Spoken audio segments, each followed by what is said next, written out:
what happens when one man tries to watch all of the horror films of the 1940s?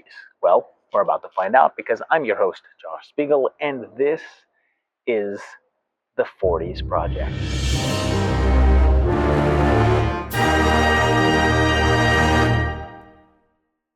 Welcome to this second episode of the 40s Project, and here we're going to see quite a bit of what's going to define this decade, the advent of the horror comedy. And we're going to see quite a bit of that in this block, but we're also going to see some of what you've come here for, those universal monsters. But now, let's just jump right in and check out all of the horror of 1941. Our year begins a little bit later on, as the first release arrived on February 3rd, and it's The Devil Commands. It starts appropriately enough on a stormy night in this big old spooky mansion, and a voiceover says that her father was famous 7 years ago and the head of the university. And her pops is none other than Boris Karloff for his first appearance of the year. He's conducting an experiment for some colleagues, and it features this diving helmet sort of thing, and of course, arcing electricity, which was a staple of every experiment back in the day.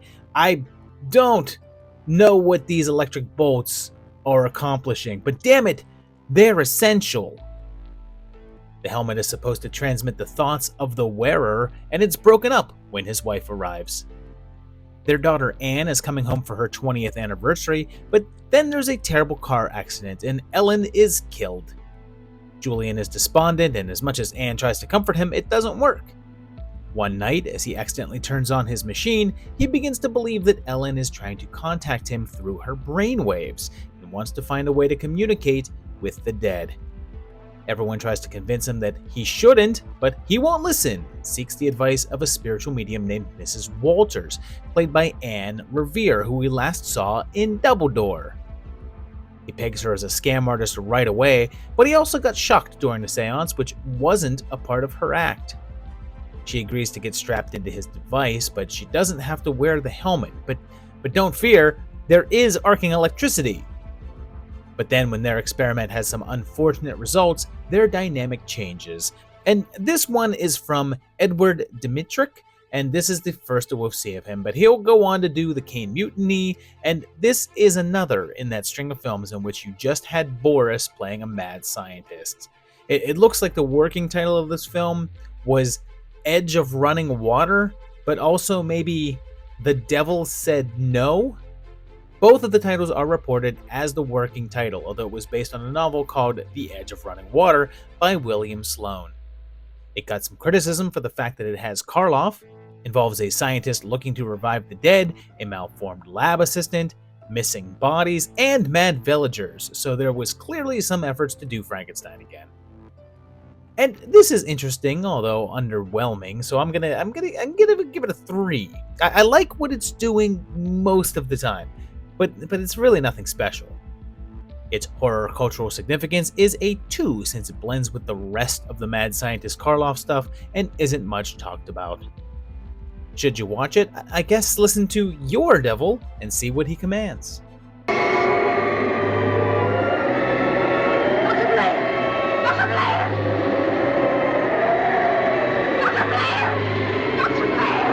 A little later on in the month, February 28th gave us another entry as we're going on to check out a movie that may have gotten its name from my marriage, The Monster and the Girl. It begins with the trial of Scott Webster, and it's said that he's accused of murder, and we get the story told through flashback testimonial. It seems that there was a gunshot, and Webster was found holding the gun, but then he gets up to give his own side of the story. When things aren't going so well for him, his sister Susan admits that he's covering up for her, so she gives her take on everything. Seems they were both wholesome churchgoers, and Scott was even the organ player, but she's come to her bro for some help. It seems that she met this man named Larry and fell madly in love and married him, but it turns out that this was all a ruse, and she's forced into the employ of a mob boss named Brule and forced into prostitution. Too bad that they don't listen to her and find Scott guilty anyway, and he's taken off to death row, where a scientist decides to use him as part of his experiment.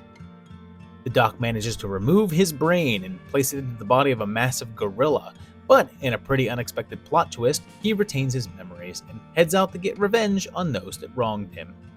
And this one was directed by Stuart Heisler, and this was fairly early on in his career, even though he didn't do as many films as some of the other directors that we've covered here. It was developed with the working title of DOA, or Dead on Arrival, and it had a hard time getting past the censor boards as the Hays Code was still in full effect. The original concept spelled out that Susan was forced to be a prostitute for Brule, and the board objected to that as a representation of white slavery. They changed the script to have her work as a bar hostess in order to pay off her debt instead, and merely hinted at the idea of prostitution. But even after they made the necessary changes, it still had troubles. The Milwaukee Film Commission pulled it from theaters there and claimed that even the hinting was too much, and also that it presented the justice system as being corrupt, and that the film was gruesome overall. It did end up getting some decent reviews and was called one of the weirder films of the time period, but doesn't appear to have been a huge success. And I enjoy it, but it's really unfocused, so I'm going to go with a 2.5. By the time that they get to the gorilla stuff, the film is almost over, and those are the parts that are the more enjoyable ones. Its horror cultural significance is just a 1.5 though, since it's definitely lesser known and doesn't have many notable horror stars, but it does have some name recognition to it. Should you watch it? I think so. It's odd enough to check it out.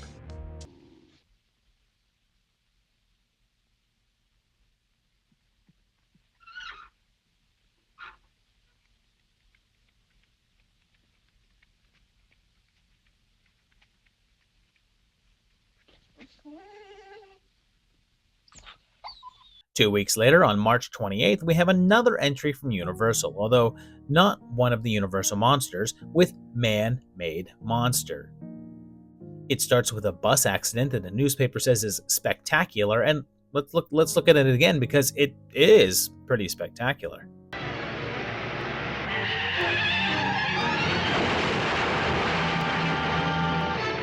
Everyone dies except for one man, Dan, played by the Wolfman himself, Lon Chaney Jr. And what's wild is that this man's name is synonymous with horror films, and yet this is the first time that he's appearing in our rundown. We will, however, be seeing him plenty more after this. Turns out that he worked with electricity as a sideshow exhibit, which is likely how he managed to survive, and his story intrigues Dr. Lawrence. His cohort is Dr. Regas, who seems a bit off, and hey, it's good old Lionel Atwill, and for a man who was all over the 30s project, maybe as much as Karloff and Lugosi, this is his first appearance here in the 40s, but we will absolutely see him again soon. They decide to try to study him to figure out how he's built up an immunity to electric shock, and I don't know why this sticks out to me, but Lon Chaney Jr. is 35 years old here. I don't know what they had in the water back in the day that just made everyone look over 40 years old all the time, but for comparison's sake, Chaney here is the same age that Simu Liu is right now, and Rupert Grint. And me. Wink. Regas keeps upping the voltage more and more, and he gets more and more gloomy, until he's finally straight up glowing and electric, and blindly follows the doc's whims. Oh, and his touch is now an insta-kill. And this was headed up by George Wagner, and this may be the first time that he's been featured on the project, but we're gonna see more of him. Like soon, like the very next movie soon. And this was yet another one from Universal. And the story, the death touch concept, and the glowing man effect seem straight lifted from the Invisible Ray, and would also go out under the name Electric Man and the Mysterious Dr. R. Like seemingly every film here, they had originally meant for Karloff and Lugosi to be involved. Boris was meant to play the Electric Dan, with Bella playing Doc Regas, and that was back in 1936. But then, as they were developing it, The Invisible Ray came out, and this one was considered too similar, so they shelved it. But then there was a shift in upper management at Universal, and so they dusted off this old script and retooled it a bit for this version. It was one of the lowest budget films the Universal put out during this time frame, and it went on to be a small success. But most importantly, it cemented Chaney as a horror star, and Universal slapped him into a contract really quickly. And this is gonna sound like a broken record, but this is another 2.5. It's fine and all, but it does feel like a repeat of Invisible Ray and just takes way too long to get to the point.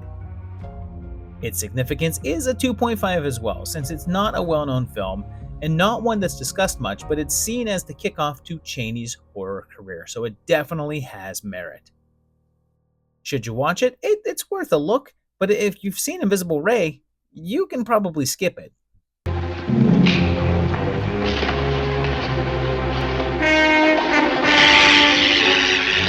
Alright, this is where it gets a bit interesting because on that very same day, March 28th, there was another release from Universal called Horror Island. This has a sailor saying that he's on the prowl for buried treasure, and he comes across Bill Martin and tells him about a mysterious thief called the Phantom who tried to take his treasure map, but he still has a part of it. The map is supposed to head to a pirate's booty on a place called Morgan's Island that's worth 20 million bucks. Bill finds out that the map may be a fake and decides instead that he can make some money by staging a treasure hunt cruise that goes to the island. Along the way, he meets Wendy, and an interesting tidbit is that both Dick Foran here and Peggy Moran both starred in The Mummy's Hand a year before. They set sail, but there's sabotage in the form of a bomb, and then a tampered-with compass. They eventually make it to the island, and bad omens continue to plague them, with everyone not knowing if the incidents are real or just part of the show. And it turns out that the Phantom is there as well, leading to an assortment of silly and spooky encounters. And do you remember that one time that I said that we'd hear about George Wagner again? Well, that time is right now, because this one was also handled by him. This was actually created to serve as the second part of a double feature with Man-Made Monster. So the fact that I have this placed after that one means it was released after it. But keep in mind that it was literally released immediately after. It was also really low budget, but cost a touch more than its lead-in, and it was shot under the title Terror of the South Seas. It was a rush job, and I'm not exaggerating that. Shooting began on March 3rd of 1941, and the filming went for 12 days, with the team working extra long days in violation of the union rules in order to get it done. And, just to reflect there, at the time, there were regulations limiting the hours of a crew to 8 hours back then, and in current times, film productions generally shoot for 10, 12, 14, and even 16-hour days. But then, when Dick Foran got really sick near the ending of the shoot, they just straight up dropped the scene with him since they didn't have the time to reschedule it. After the shoot was complete, and in fact during the production, they rushed it to the editor and he cranked out a cut and placed a score in it from the other Universal pictures, and they managed to get it out at the theaters a mere 13 days later. That means from the day that they started filming until the day the film was on movie screens was only 25 days, which is just insane. And yep, it's another 2.5. I like portions of this, but I don't know, maybe it's the Hays Code, but just everything in this year is coming off as really kind of bland and lifeless, although this has its upsides.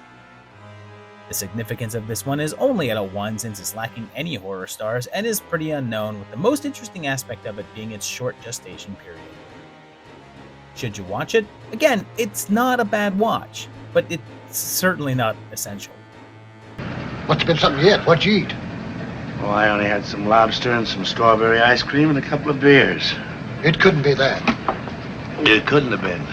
We are moving into April now, and on the 25th, we're finally getting some Lugosi action with the Invisible Ghost. He appears right away, and he's a very wealthy man. He's dining with no one, but insists that his wife is there, which upsets his daughter and her fiancé. There's also been a string of unsolved murders in the area, and it seems that his wife left him, but right after got into a terrible car wreck that left her with brain damage.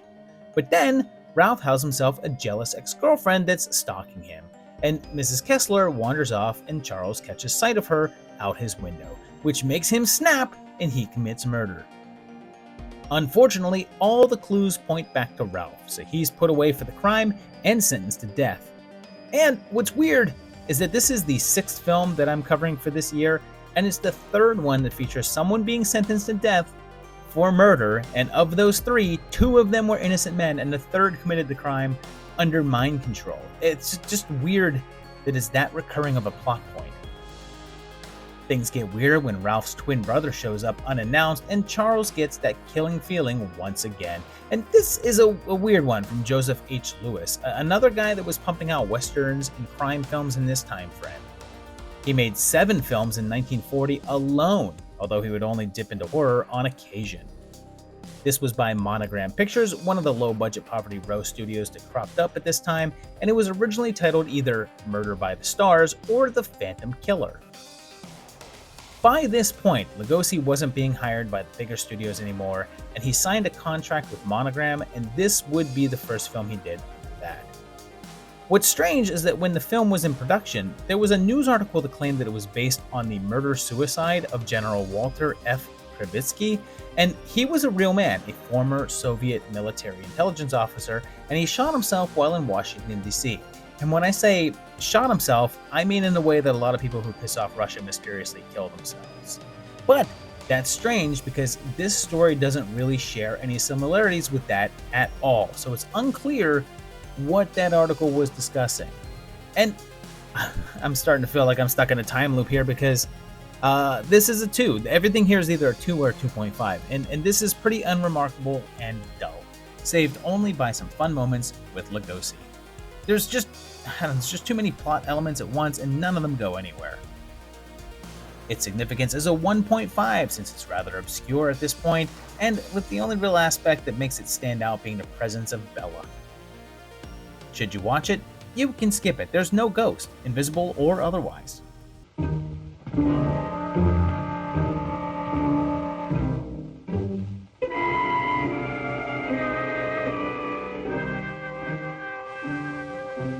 We now get to May, and on the 2nd, we get a film that I feel like I've covered already, but it's just a pretty standard title with The Black Cat. There's an old rich woman named Mrs. Winslow, and she's on the verge of death. Family is gathered at her estate, and oh look, Bela Lugosi is here too. He lets a couple of opportunists on the property, a real estate agent and an antiques dealer, and there's cats all over the premises to the point that they even have a crematorium and special room for the urns of all of their remains. When she dies, he hopes to have her urn put alongside all her cats, and she reads off her will to her heirs, and when Gil tries to convince her to sell the estate, she says no, but he also saves her from being poisoned. Shortly after, though, she's found dead, and all of the family members immediately set in on each other, including good old Sherlock himself, Basil Rathbone. But also, look for a role for Alan Ladd, Shane himself, just 1 year before his big break as a Western star with This Gun for Hire. Sure enough, there are secret passages, affairs, and it turns out that Gil may be a rather unlikely hero. I mean, unless he's the killer. And this was actually from Universal Pictures, yet another one from this year from them, since it seems like they were the only studio interested in making horror during this era. At least bigger studios as opposed to the smaller guys like Monogram.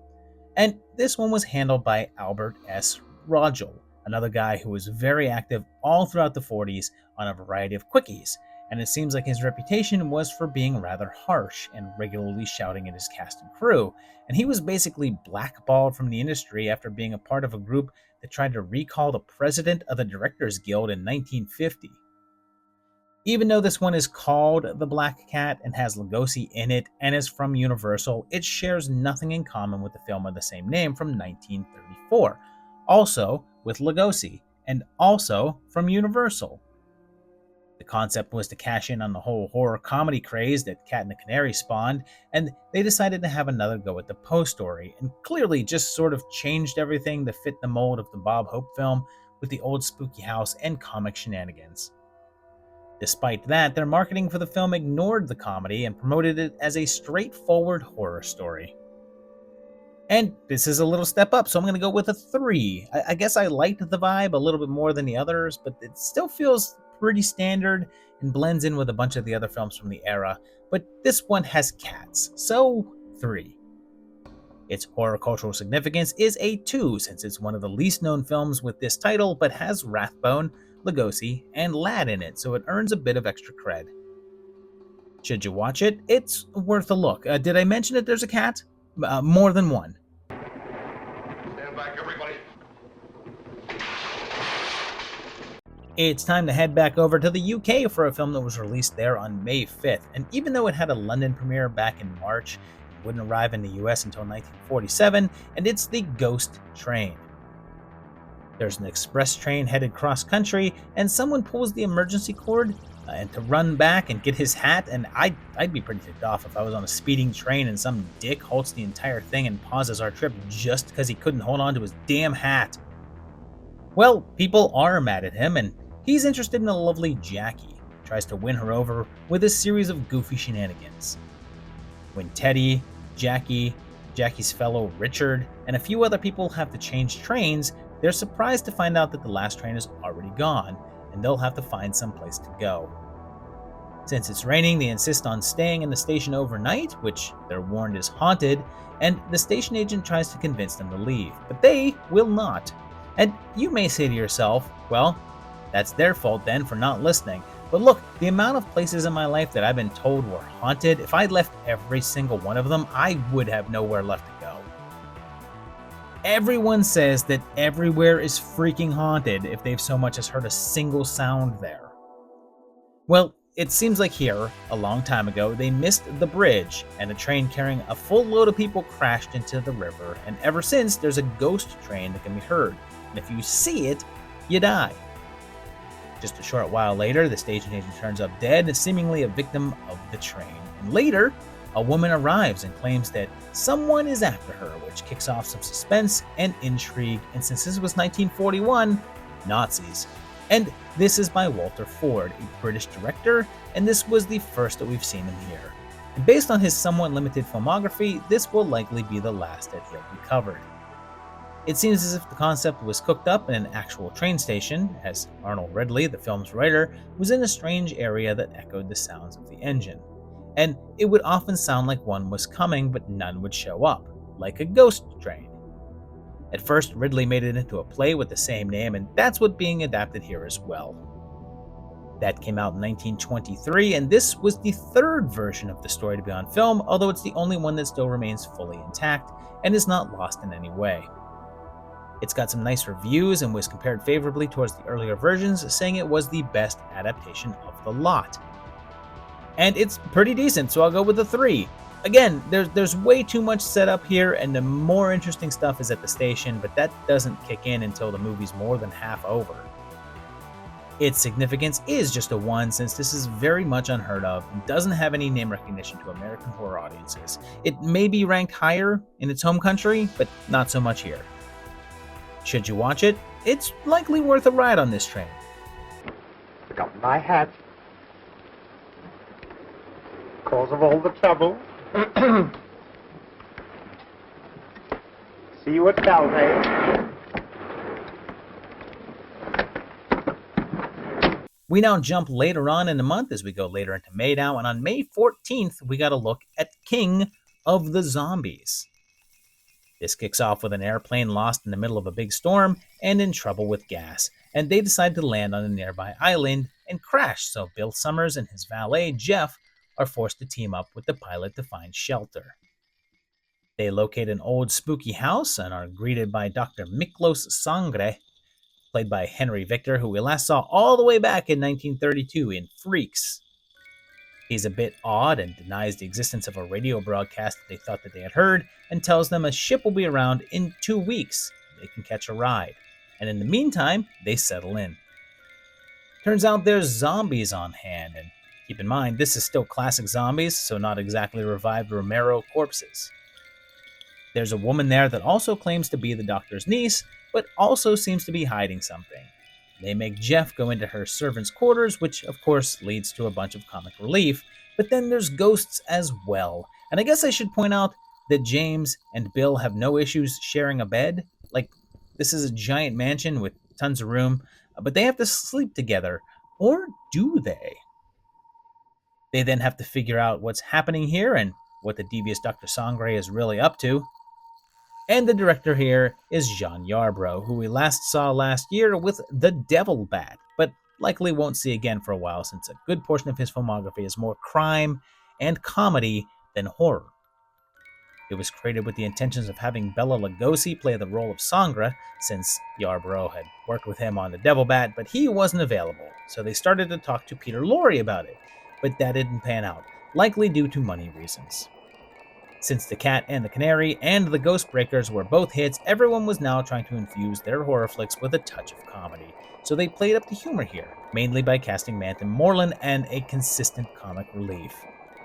It was a decent success and actually earned an Academy Award nomination for Best Music, although I should point out that back in those days the field was much wider, and there were actually 20 films in contention for this category.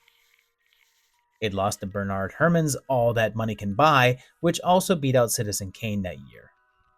It also spawned a sequel, which we'll talk about in a few episodes, called Revenge of the Zombies.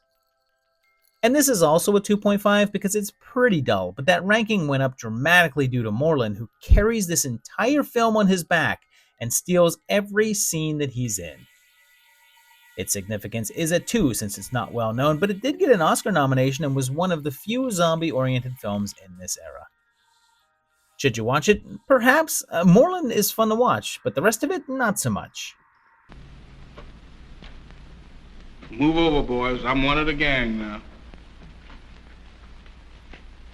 You may have noticed that things have swung more comedic this year, and that's about to ramp up a bit because on August 8th, we got another Universal entry, Hold That Ghost. We're set in the fancy Shea Glamour, and they have a pair of new relief waiters, and it's Bud Abbott and Lou Costello, otherwise known as Abbott and Costello, comic duo extraordinaire. At this point, they were popular radio performers and did burlesque shows, and had recently crossed over into film work the year before. This was their 4th movie in 2 years, and they had already had a hit called Buck Privates, in which they co-starred with the popular singing trio, the Andrews Sisters, who also make an appearance here. They get themselves fired and have to go back to their jobs as gas station attendants, and they're playing guys named Chuck and Ferdy here. And when Ferdy finds a gun, this is his first instinct. Ferdy's either really stupid or crying out for help. They get pulled into a mob shootout, and they find his will that simply says that his fortune will go to whoever is with him when he dies. And that will includes an old tavern, and a bus driver drops them off along with some unsuspecting other folk. They're in the middle of a big rainstorm. They're stuck there for the night and decide to try to make the most of it, but also look for mobster Moose's hidden treasure in the midst of silly tomfoolery. But what's pretty fascinating here is it was actually meant to be the film that they did right after Buck Privates, and it started filming under the title Oh Charlie. But because that was such a big hit and involved the military, they paused shooting this and rushed out another one just like that called In the Navy. After they finished with that, they brought this one back up again, but then added the opening and closing with the scenes in the club. The stuff with the Andrews Sisters was a last-minute addition. Arthur Lublin was the director, and we last saw him last year with Black Friday, and we'll see him again in the near future, but he also directed the 2 films Bud and Lou did right before this as well. Because of the retooling, this one ended up being pretty pricey. Originally it was meant to cost around $200K, but the reshoots and putting it on hold ended up costing between $25K and $150, bringing the total up to an estimated $300,000. It ended up being a huge hit and was critically acclaimed, and even now is considered one of their funniest films. And I'll give this one a 4. I have such fond memories of this one, and it lives up to all of them. Sure, the plot is something we've seen before, even earlier in this year, but the comic timing of Abbott and Costello cannot be beat. Its HCS is a 3.5 since I don't think that this is their most known horror comedy, but it did pave the way for all their future adventures against horror icons. Should you watch it? Absolutely. Fun horror gold.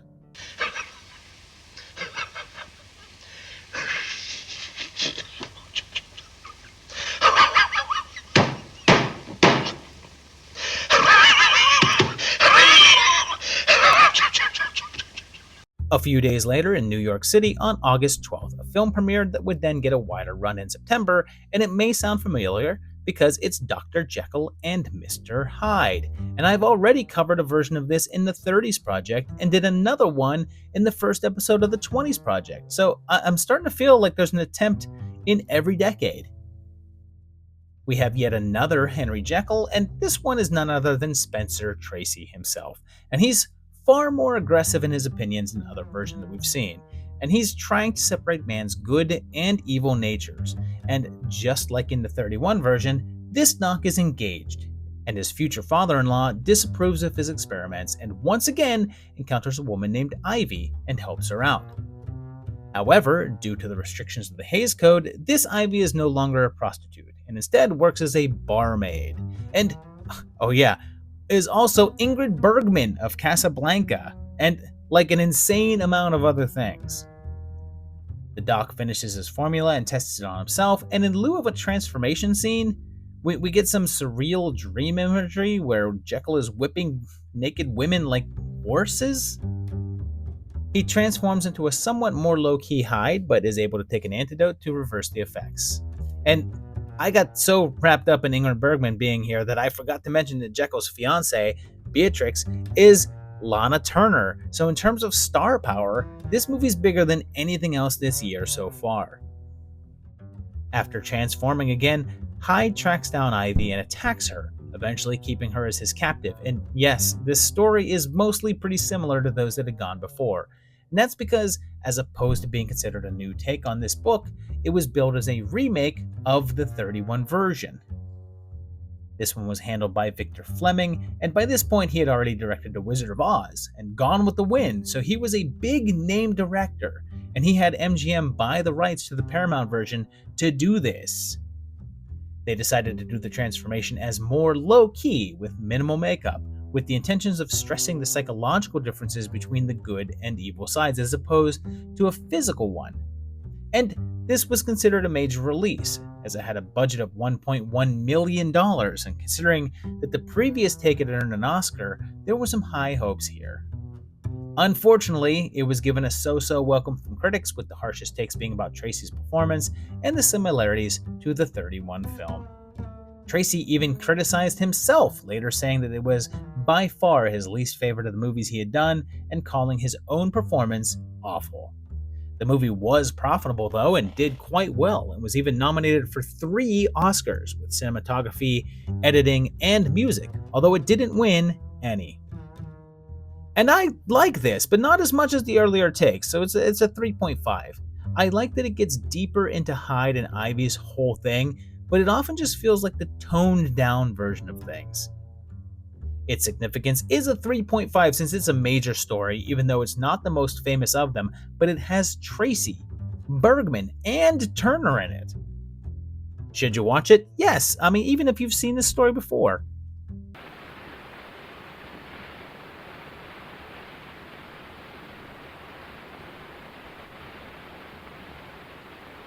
We're at September 6th now, as this run of horror films with a modicum of humor continues on with The Smiling Ghost. We meet down on his luck, Lucky Johnson and his assistant Clarence, once again played by Willie Best, who we last saw in The Ghost Breakers. Lucky is offered $1,000 to pretend to be the fiancée of Eleanor Fairchild for 1 month, although he's not quite sure why.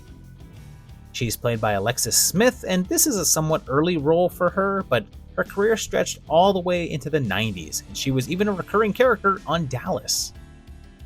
He goes to meet Eleanor's family, and they're a bit oddball, and include the skipper himself as their butler, and she moves in on him pretty hard. Shortly after, Lucky meets ace reporter Lil Barstow, and she tells him that Eleanor had been engaged 3 times before, and all 3 of them had died. And the story is that she's the victim of the Smiling Ghost, and her loves will all be cursed. The papers have dubbed her the Kiss of Death Girl. When he reveals that she's actually fallen in love with Lucky, he tries to solve the case of the Smiling Ghost along with Barstow. He's led to her second fiancé, who wasn't killed, but is now trapped in an iron lung, and he insists the Smiling Ghost is Eleanor's first fiancé, and his ghost is getting revenge. So they decide to try to force the culprit out by staging a marriage. And yep, There's definitely a massive trend here with these types of films, and this one was directed by Louis Seiler, who directed a film from 1929 called Girls Gone Wild. I'm gonna probably assume that the trailers for it didn't feature a massive amount of blurring of boobs. And this one was by Warner Brothers, and it was a B film that was made as a quickie to try to capitalize on the Ghost Breakers, even going so far as to cast Best as a similar character to one that he was there. The actor got slighted a bit when it came to the film though, as he isn't featured in the opening credits, and even though he's one of the main characters, is only given 8th billing in the end credits. Most of the reviews ranged from so-so to pretty unfavorable, but it did okay, even if it wasn't exactly a big hit. And this is alright, it's a 2.5 again. These are all starting to blend together with the same tone and setup, and the light comedy, and because of the Hays Code, light horror. Its significance is merely a 1.5, since it's out of a bunch of similar feeling flicks. This one just blends in. Should you watch it? Maybe, but if you've now watched several in a row like me, maybe not. Your head is perfect. Oh, thank you, sir. What a perfect frontal cerebral protrusion. Does it show? Yes. You've had it from birth. I got it Decoration Day in a private jam session. Well, if you're expecting things to get more serious, you're likely going to be disappointed, since on October 24th, a week before Halloween, we had another wacky horror with Spooks Run Wild. This has this bunch of, kids getting rounded up and put on a bus headed for summer camp, and these are the East End Kids.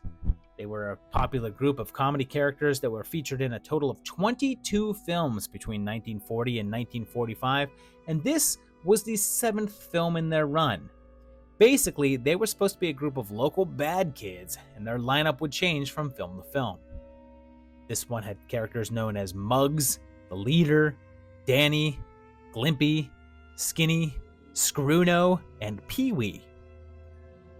Turns out that there's reports of a monster killer loose in the area, although I suppose, like, in this case, it's a monster that kills as opposed to a killer of monsters. They hear weird sounds and encounter Angelo Rossito, who you will remember from the chant scene from Freaks, but you may be shocked to know that this guy is also the Master from Mad Max Beyond Thunderdome. Then Bela Lugosi shows up for appearance number 3 of 1941. They get into wacky hijinks. I can see my date with Marchie's going to be about as private as the Delancey Street Fish Market on Friday. That is a very specific reference. The boys end up stranded and go to Nardo's house, which is a standard old spooky castle. And then there's the standard bunch of hilarious situations and mistaken identities as the boys try to figure out if they're actually in the hands of the monster killer. And this was from another workhorse director named Phil Rosen, and this was a shot at mixing all of the popular things at the time. It was from Monogram Pictures, and like I said earlier, they had signed Lugosi to a contract, and the earlier East End Kids were successful, so they decided to mix the two to cash in on the silly stuff and a spooky house trend. They put more money into it than their earlier efforts in order to make this the biggest of the Eastside Kid films, and it did pretty well. It ended up being the last film for one of the kids, though, as the actor that played Skinny would join the military as a member of the Air Force and then died a little later on in 1943 in action. And this is alright, but it basically is just mildly entertaining, so it's a 2 from me. Like, maybe I'm just getting worn out on all these, but it just feels like the 4 movies I watched before it. Its significance is a 1.5, since it's part of a series that used to be popular and had Lugosi, but is still very unknown. Should you watch it, you can likely leave these kids unattended. Ow! This year wraps up with an entry that I know won't feel like any of these others, as we end on December 12th with The Wolfman. We begin with Larry Talbot coming home, and he's greeted by his father, and Larry is Lon Chaney Jr. for the second time this year, and his pops is Claude Rains, the Invisible Man himself. And I know that I already made fun of how not young that Chaney looks, and honestly, if you didn't have any preconception about these actors, and I asked you which was playing the father and which was playing the son, would you even guess? Like, to be fair, Raines was 17 years older than Cheney, but he sure as hell don't look it. So, Larry is peeping with a telescope and looks into a woman's window with it, and is so enamored with her that he goes over to her place of business to meet her. Like, clearly normal behavior here. He buys a cane from her with a wolf on the head and is told about the legend of the werewolf. A man who turns into a wolf at certain times of the year and is said to see a pentagram appear on the palm of his next victim. He then asks Gwen out around 7 times, and she keeps saying no, but he keeps on saying that he'll be there to pick her up at 8, which is like, dude, get the hint. They all go and consult with some traveling fortune tellers, and what do you know? It's Bela Lugosi again. He's just like all over this year. And here, he's playing a character named Bella, who sees the pentagram on Gwen's buddy Jenny. Sure enough, very soon she's attacked by something dog-like, and Larry kills it with the cane, but not before being bitten. The next day, it's revealed that Bella is dead, killed by that cane, and I don't need to tell you what that means for Larry, and he gets some guidance from Maliva, and also a protective charm. That night, though, he gives the charm to Gwen, and then later transforms into the Wolfman, and then goes on the prowl. And yep, this is from Universal, and yet another entry in their series of monsters, and their second shot at a werewolf film after Werewolf of London. The wolf design here was actually designed for that film by Jack Pierce, and it was decided that it didn't make sense for that film because the actor had to still be recognizable. But when this one came around, Pierce brought it back out and put it into play.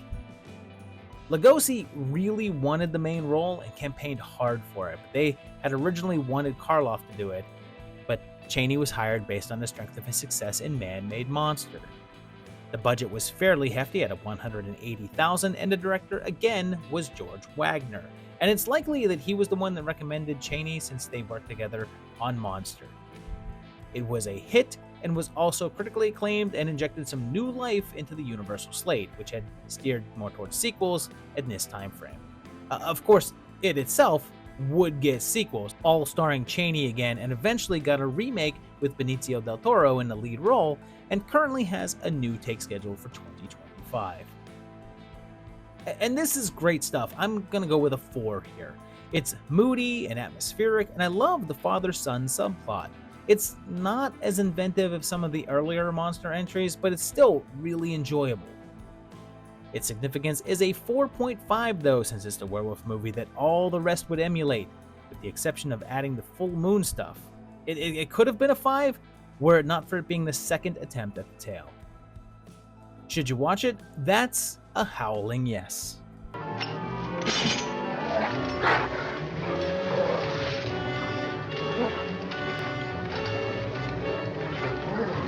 So there you have it, every horror film from 1941, and I'd say my favorite of this block is probably going to go ahead and be The Wolfman, although I'd say Hold That Ghost is fairly close. I get a real kick out of that one.